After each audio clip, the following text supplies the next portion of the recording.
Hi, I'm Mark Zandi. I'm the chief economist of Moody's Analytics, and I just gave a speech at the AFIRE function here in New York City.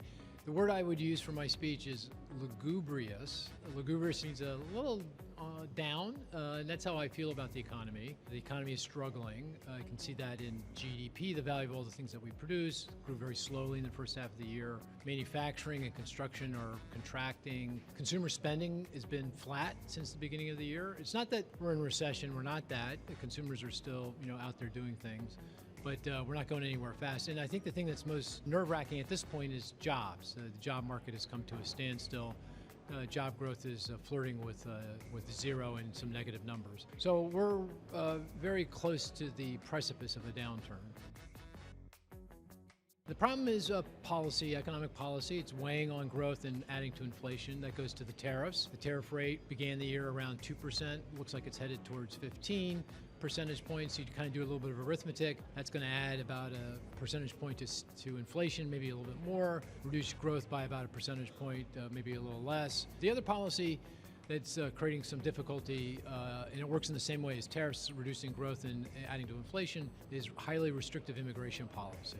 And that's impacting many industries like construction, like agriculture, manufacturing, transportation, distribution, wholesaling, hospitality, healthcare, retailing. And that's also weighing on labor force growth and therefore overall economic growth.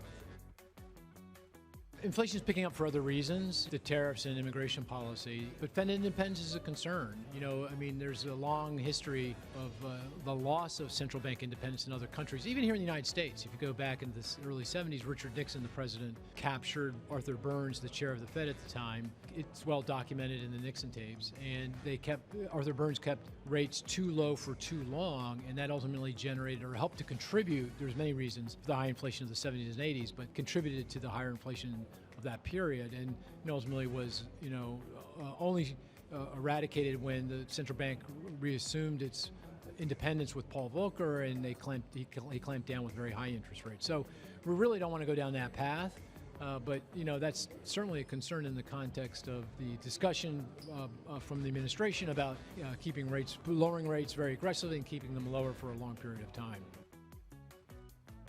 I think the economy avoids a recession, but it's going to be a weak economy. In 2024, the economy probably created about 1 million jobs.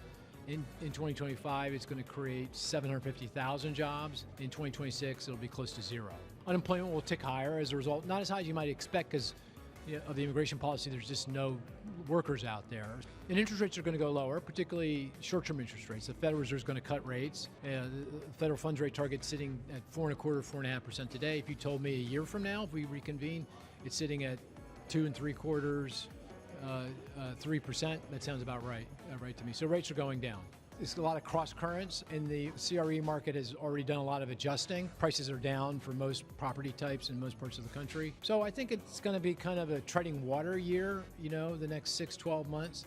It's not going to be great, but the valuations are down. There's value there. I think if we get through this without a recession on the other side, rates will be a little bit lower, and that should be helpful. So buckle in for the next 6-12 months, but I think if you look a little longer term, the prospects are good.